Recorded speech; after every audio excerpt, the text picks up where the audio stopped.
The cult keeps growing stronger, closer, and far more powerful. Ladybug is about to face a new villain, one who won't just stand by and who's here to stay for several episodes. On top of that, a supposed truth about Ladybug and Cat Noir will come to light, revealed by a major production company exposing their darkest secrets. Je m'appelle Marinette.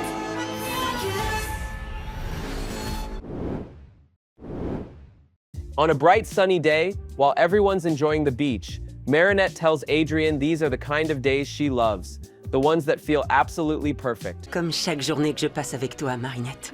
Right then, Adrien gets a message from Nathalie. He tells Marinette that someone wants to meet him to talk about his father's legacy. That instantly makes Marinette feel bad. She's talking about how perfect her day is, while he's still dealing with so much. But Adrien, as kind as ever, reassures her not to worry.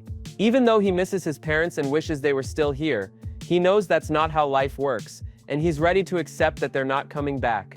Qu'est-ce que tu dirais d'une boisson fraîche pour rendre cette journée encore plus parfaite? Once Adrien leaves, Tiki asks Marinette if she's okay.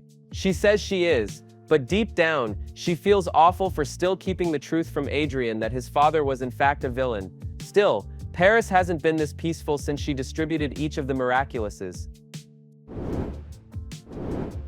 The next day, we see Mylène talking about how now anyone can grow their own food, even in the city, and how public transportation is free for everyone. She explains that people truly want to understand how the world works, and that ever since Mayor Bustier became a public servant, she created a youth program that gives every student a voice. Thanks to that, Mylène says, if Paris can make this kind of progress, then so can the rest of the world. But not everyone's happy about it. Members of what we now recognize as the new cult watch the commercial and question how many people have already seen it. They believe it's bad for business, and far too dangerous to be left unchecked. One of them offers to handle it personally to regain control. Later on, everyone attends a mime performance at a hospital. Marinette, Adrien, and Mylène thank him afterward, and everything seems fine, until Josiane, Haprella's agent, arrives. She tells him his career is finally about to take off, and that she has the perfect role lined up for him.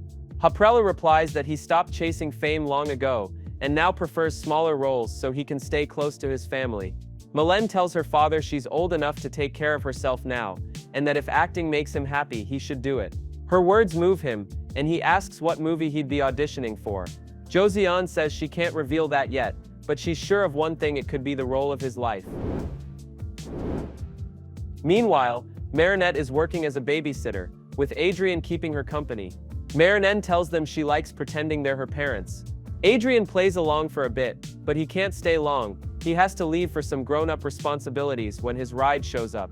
After he leaves, Marinette says being an adult doesn't look that fun and runs off to play, while Marinette struggles to focus, constantly checking her phone for a message from Adrien. Just then, she gets a call from Nadja, who apologizes for being late. After hanging up, Marinette tells Marinette her mom will arrive a little later, giving them more time to play together.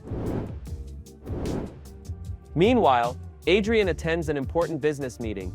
They offer their condolences for his father's passing, and mention that since he's not interested in the fashion world, he might consider selling the empire his father built. As usual, Adrien consults Nathalie, and she advises him to take time to think it through.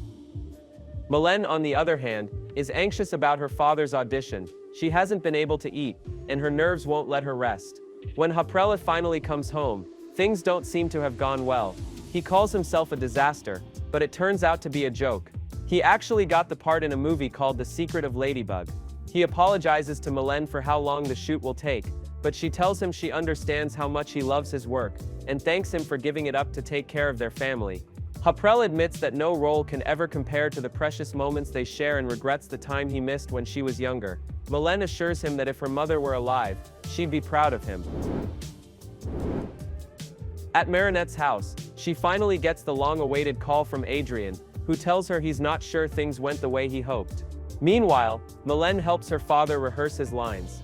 When she notices the movie's title, she asks if he knows who wrote it. It seems strange that someone would make a film about Ladybug's secrets. They begin reading through the script together, and little by little, Mylène's expression hardens as she realizes it's all lies. Haprella calls his agent to complain about the script, but she admits she hasn't even read it. Still, she tells him that what really matters are the special effects, and that he should set his morals aside, focus on the job, and just enjoy it. Haprella isn't so sure he wants to go through with it anymore, but his agent is firm. He can't just quit because he doesn't like the content. Besides, he's already signed a contract. Back with Marinette and Adrien, the two are going over the sale contract. Adrien isn't sure what to do, but before they can finish talking, Marin interrupts with one of her questions. This time, it's a tricky one. Who defeated Monarch? C'est mon père qui l'a fait. Gabriel agresse. Right then, they get a call from Mylène. She tells them she needs to talk to Nadja. She and her father head to Marinette's house, just as Nadja arrives to pick up Manon. Haprella and Mylène show them the script, which paints Ladybug as secretly evil, a manipulator who's always been Hawk Moth's ally. It even claims she fought against the press to hide the truth, while Cat Noir, her accomplice, attacked a journalist. Hearing this, Marinette and Adrien are clearly furious. They'd never do something like that, though of course they're defending the heroes without realizing they're actually defending themselves. Mylène and Marinette know how damaging the movie could be. No one in Paris will ever believe those lies. They say, everyone knows the truth. There's no evil in Ladybug, or Cat Noir. That's why they asked Nadja to do a report on the movie, hoping to stop it before it reaches the public. When Nadja goes to the TV station to bring up the story, Arlette tells her they can't cover that topic, because they've booked none other than Noé.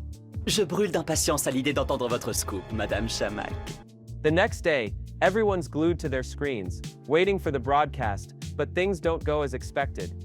The news segment isn't what they thought, it's much worse. Nadja has been fired, and to make matters worse, La Banana is being vicious on air, claiming that Madame Bustier cheated her way into the mayor's office.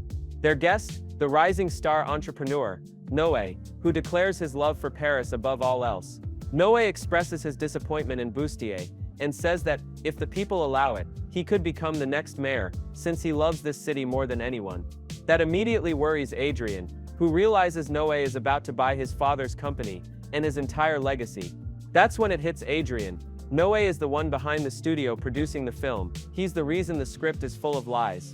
Mylène panics. She needs to find a way to stop this without letting her father get dragged into such deceit. She runs off, her friends close behind.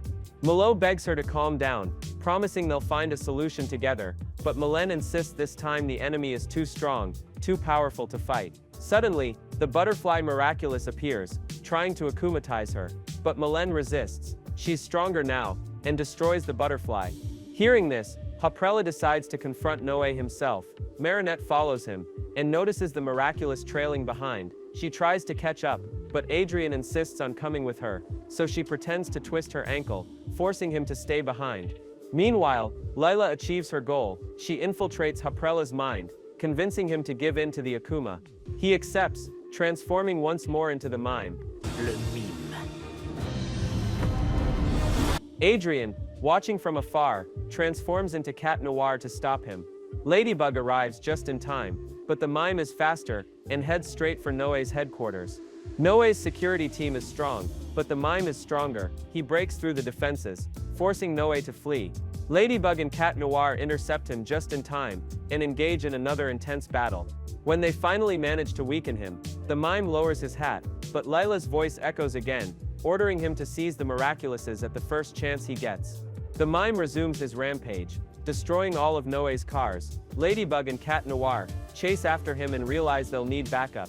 They call for Polymouse and Minotaurox. Ivan and Mylène transform and rush to the scene. Polymouse multiplies herself to locate Noé's position, but he's already face to face with the Mime. Noé shouts that the script doesn't lie, that it only tells the truth, accusing the heroes of being villains and accomplices. But then he realizes everyone's filming. The heroes warn him he'll soon have to face his own lies. Before the fight ends, Polymouse steps forward, speaking directly to her father. She tells him she knows how miserable he feels under the Akuma's control, that she's grateful for everything he did for her after her mother's death. She reminds him he's a great father, one who's always helped her face the world. Those honest words break through the darkness, and the butterfly Miraculous shatters. Haprella, free again, thanks everyone for helping him. With cameras still rolling, he turns to Noé, and tells him that as a producer, he has a moral responsibility to tell the truth. Ladybug and Cat Noir are real heroes.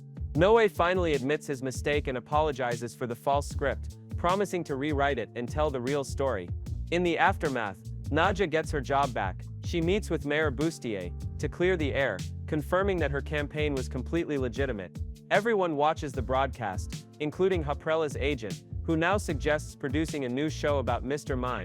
Hearing that, Adrien smiles and says softly, "Some moments really are perfect," but Marinette quietly steps away, and confides in Tiki that she senses something dangerous. Even if things seem to have settled, she doesn't trust Noé's words. Deep down, something tells her she needs to stay alert.